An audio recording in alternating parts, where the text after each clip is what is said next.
Read, please.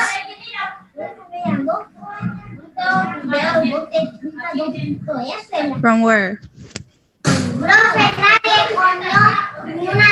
Gabby, Yes, what miss. what line? Yesterday we didn't start the reading. Huh? You said that yesterday we didn't start the reading, so you told us just to read the first Oh, part. okay. Ale?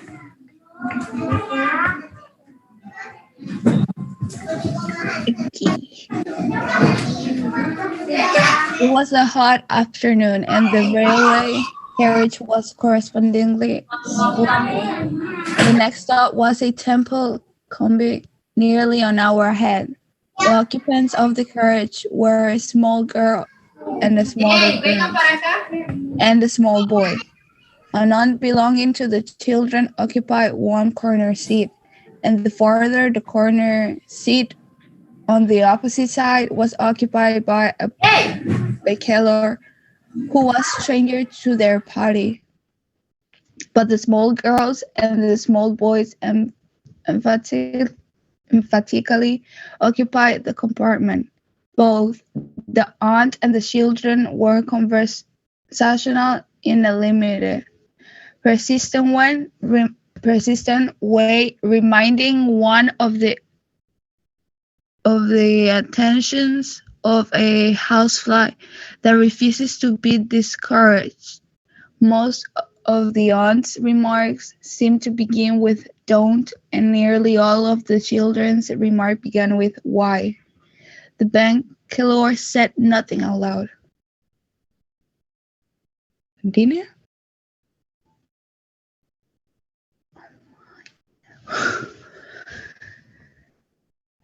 Don't, Cyril, don't, exclaimed the aunt as the small boy began smacking the cushions of the seat, producing a cloud of dust at each blow. Come on and look out of the window, she added. The child moved reluctantly to the window. Why are those sheep being driven out of that field? He asked. I expected they are being driven to another field where there is more grass, said the aunt weakly. But there is lots of grass in that field, protested the boy. There's nothing else but grass there. Aunt, there's lots of grass in that field. Perhaps the grass in the other field is better, suggested the aunt piteously. Why is it better? Came the swift, inevitable question. Oh, look at those cows, exclaimed the aunt. Nearly every field along the line had contained cows or bullocks, but she spoke as though she were drawing attention to our variety. The frown on the banquelor's face was deepening to a scowl. He was a hard, unsympathetic man, the aunt decided in her mind. She was utterly unable to come to any satisfactory decision about the grass in the other field. Do you think you can move that off the mouse? Thank you. The smaller girl created a diversion by beginning to recite on the road to Mandalay. She only knew the first line, but she put her limited knowledge to the fullest possible use. She repeated the line over and over again in a dreamy but resolute and very audible voice. It seemed to the banquelor as though someone had had a bet with her that she could not repeat that line aloud 2,000 times without stopping. Whoever it was who had made the wager was likely to lose his bet. Come over here and listen to a story, said the aunt, when the banquelor had looked twice at her and once at the communication cord. The children moved listlessly towards the aunt's end of the carriage. Evidently, her reputation as a storyteller did not rank high in their estimation. In a low, confidential voice interrupted at frequent intervals by loud, petulant questions from her listeners, she began an surprising and deplorably uninteresting story about a little girl who was good and made friends with everyone on account of her goodness, and was finally saved from a mad bull by a number of rescuers who admired her moral character. Wouldn't they have saved her if she hadn't been good? Demanded the bigger of the small girls. It was exactly the question that the banker had wanted to ask.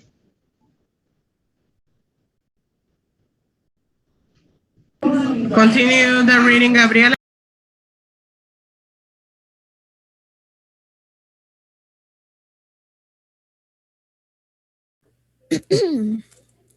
Well, yes, admitted the aunt lamely, but I don't think they would have run quiet so fast to her help if they had not liked her so much. It's the stupidest story I've ever had heard, said the bigger of the small girls with immense conviction.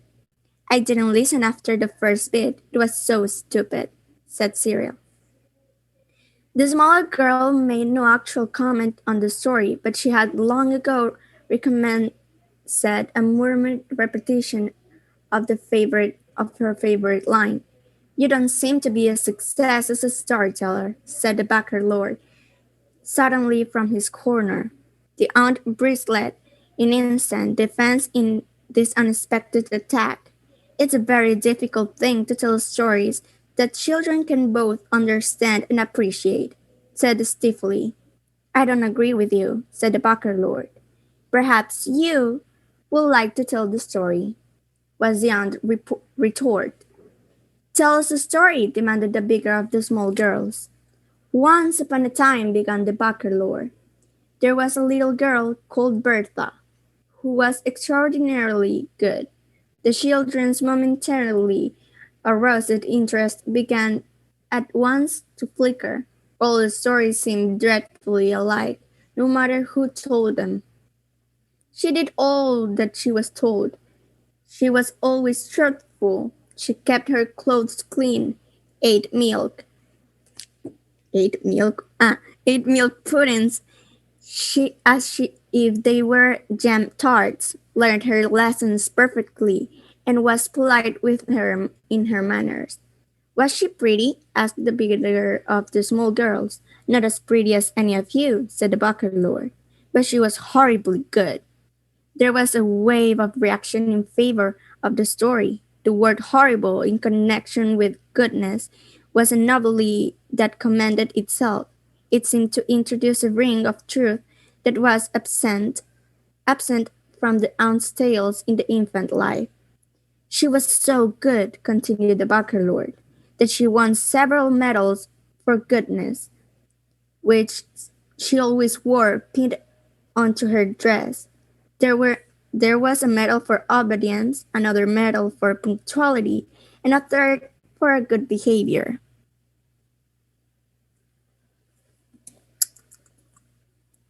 They were large medals, and they clicked against one another as she walked. No other child in the town where she lived had as many three medals, so everybody knew that she must be an extra good girl. Okay. Horribly good, quoted Cyril. Everybody talked about her goodness, and the prince of the country got to hear about it. And he said that as she was very good, she might be allowed once a week to walk in his park, which was just outside the town. It was a beautiful park, and no children were ever allowed in it, so it was a great honor for Bertha to be allowed there. I continue.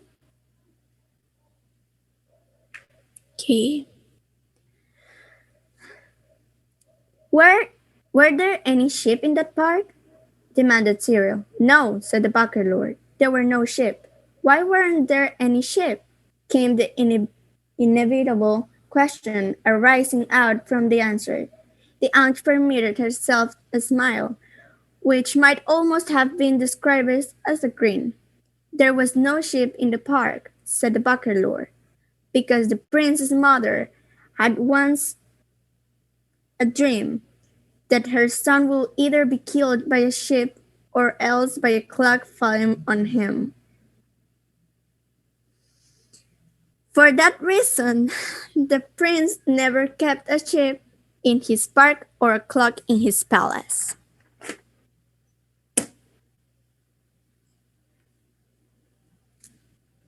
There, down, down. There, up, up. Up. Up. There. Okay. Sorry. Thank you, Gabby. Thank you. Welcome, miss. The aunt suppressed a gasp of admiration. Was the prince killed by a sheep or by a clock? Asked Cyril. He is still alive, so we can tell whether the dream will come true, said the bachelor unconcernedly. Anyway, there were no sheep in the park, but there were lots of little pigs running in place. What color were they? Black with white faces, white with black spots, black all over, gray with white patches, and some were white all over. The storyteller paused to let a full idea of the park's treasure sink into the children's imagination. Then he resumed. Continue the reading.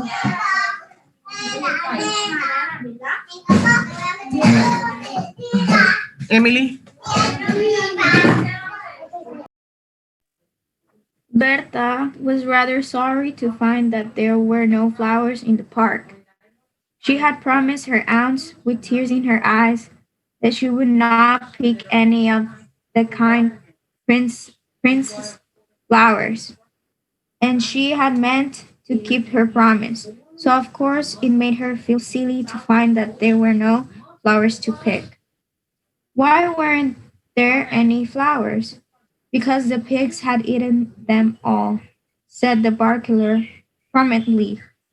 The gardeners had told the prince that you couldn't have pigs and flowers, so he decided to have pigs and no flowers.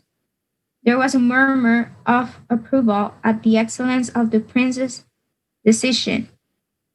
So many people would have decided the other way. There were lots of other delightful things in the park. There were ponds with gold and blue and green fish in them, and trees with beautiful parrots that said clever things at moment's notice, and hummingbirds that hummed all the popular tunes of the day. Bertha walked up and down and enjoyed herself immensely, and thought to herself, if I were not extraordinarily good, I should not have been allowed to come into this beautiful park and enjoy all that there is to be seen in it. And her three medals clinked against one another as she walked and helped to remind her how very good she really was. Just then an enormous wolf came prowling into the park to see if it could catch a fat little pig for its supper. What color was it? Asked the children, amid an immediate quickening of interest. Mud color all over, with a black tongue and pale gray eyes that gleamed with unspeakable ferocity. The first thing that he saw in the park was Bertha. Her pinafores was so spotless, white, and clean that it could be seen from a great distance. Bertha saw the wolf and saw that it was stealing toward her. and she began to wish that she had never been allowed to come into the park. She ran as hard as she could, and the wolf came after her with huge leaps and bounds. She managed to reach a shrubbery of myrtle bushes, and she hid herself in one of the thickest of the bushes. The wolf came sniffing among the branches, its black tongue lolling out of its mouth and its pale gray eyes glaring with rage. Bertha was terribly frightened and thought to herself, if I had not been so extraordinarily good, I should have been safe in the town at this moment. However, the scent of the murder was so strong that the wolf could not sniff out where Bertha was hiding, and the blushes were so thick that he might have hunted about in them for a long time without catching sight of her. So he thought maybe he might as well go off and catch a little pig instead. Bertha was trembling very much at having the wolf prowling and sniffing so near her. And as she trembled, the ¿Se fue? Se fue. Man, solo se fue. Se fue la Miss. Quedó leyendo. Sí, no le importamos. Se Yo fue digo, solo. ¿y por qué no está la pantalla otra? Ya no está la pantalla, digo yo. Sí. Bueno, ¿nos vamos? Simón. Yo termino la Sí, clave. Lo quedan pero 4 minutos. se fue la Miss. Debate. Goodbye. Coma su leche, cofle con leche raro. Daniela, llégate temprano. What? Lléguense temprano. Adiós, Carlita. Adiós, Carla. Pura princesa, sí.